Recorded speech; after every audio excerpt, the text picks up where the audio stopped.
23, 1940, Charles Fred Serra was born in Brooklyn, New York. He was the oldest of four brothers, Richard, Chris, and Larry Serra.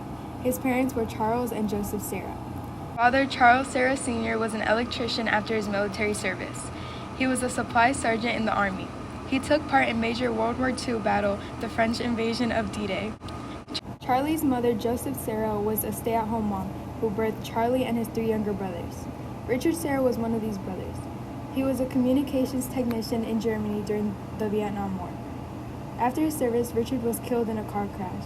Charlie's other brothers also had a role in military services. Charlie says his family was 100% supportive of his military involvement, as he was the first among his brothers to do so. The youngest Serra brother, Larry, is still in the Air Force Reserve today. Mr. Serra also had a pet German Shepherd prior to his military time. Before his part in the Army, Charlie lived various different places. He is originally from Long Island, New York, where he attended first and secondary schools. He was in PS 35, an elementary school in Long Island, New York. He later attended Walt Whitman Middle and High School in New York as well. His family then moved to Florida, but due to his father not being able to get a job, they moved to Atlanta, Georgia. Then, he went to college at Georgia State University, where his mother was originally from. Charles was a Chevrolet auto mechanic before his service. He enjoyed this occupation due to the rewarding challenges and the knowledge he had obtained. Mr. Serra was drafted into the military. Before he officially joined, his friend informed him that he should join the National Guard or else they'll send him to Vietnam. Knowing this information, Mr. Serra quickly enlisted in the National Guard the same day. He also signed up to be a helicopter mechanic because he knew he was a mechanical person and enjoyed working on engines. He also thought he would be able to utilize his knowledge he had previously to his mechanic job. Mr. Serra chose to join the U.S. Army because his father was in the Army and he wanted to stay in that branch of the military. Mr. Serra had to endure multiple challenges and adaptations in relation to his training. However, Charlie says the transition in terms of living might have not been as seamless for others as it was for him. I think part of the reason it was so easy for him is because at home, in his civilian life, he was very hardworking and independent, unlike some men from his boot camp in Fort Jackson, South Carolina. He was also a former Boy Scout, so he was used to the outdoor aspect of his training, though not all of it was easy. Charlie recalls the intense conditioning of running with vests on that were over 30 pounds, as well as 15-pound M1 Garand guns for multiple miles at a time. This was especially hard for Charlie because of his leg defect. After finishing basic training, Mr. Serra went to helicopter school to begin his helicopter training. Because he had experience as a mechanic back home, he was able to understand the material more easily than some of his classmates. He was often one of the smartest students in his class and picked up new skills quickly.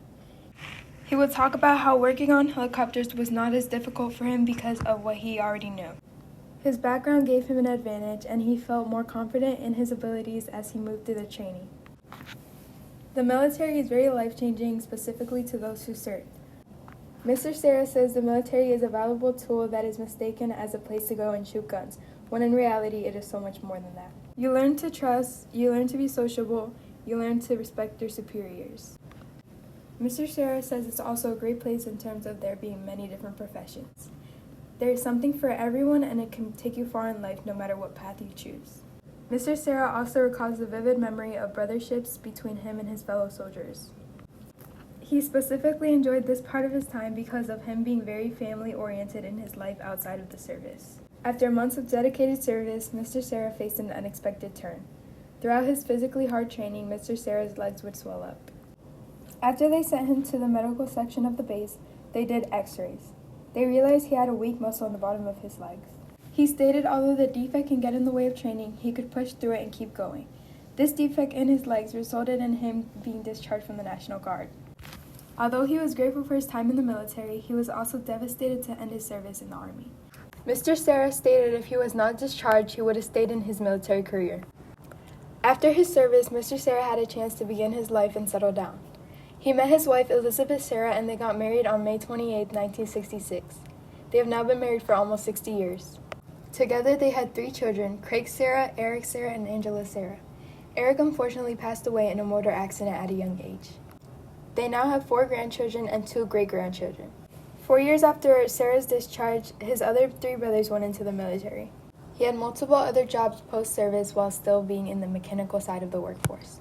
He was an engine builder for Pratt & Whitney aircraft engines in Miami, a job that his helicopter training helped him obtain. He then quit and went to work as a Chevy/Corvette mechanic. Charlie then started a performance race car business that ironically specialized in Corvette work. Mr. Serra's life was shaped by his time in the military, his love for mechanics, and his strong family values. Coming from a supportive family, he was the first of his brothers to join the military, choosing the National Guard to avoid being sent to Vietnam. His background as a mechanic helped him succeed in helicopter school, but a leg condition led to his early discharge. Even though his service was cut short, he was grateful for the lessons he's learned, including discipline and teamwork. After leaving the military, he built a career working on aircraft engines and cars, eventually starting his own business. He also started a family with his wife Elizabeth, and they've been together for almost 60 years. Work as you hire a veteran. As I guarantee you, you hire a veteran, you're going to get somebody that's dedicated, loyal, and reliable.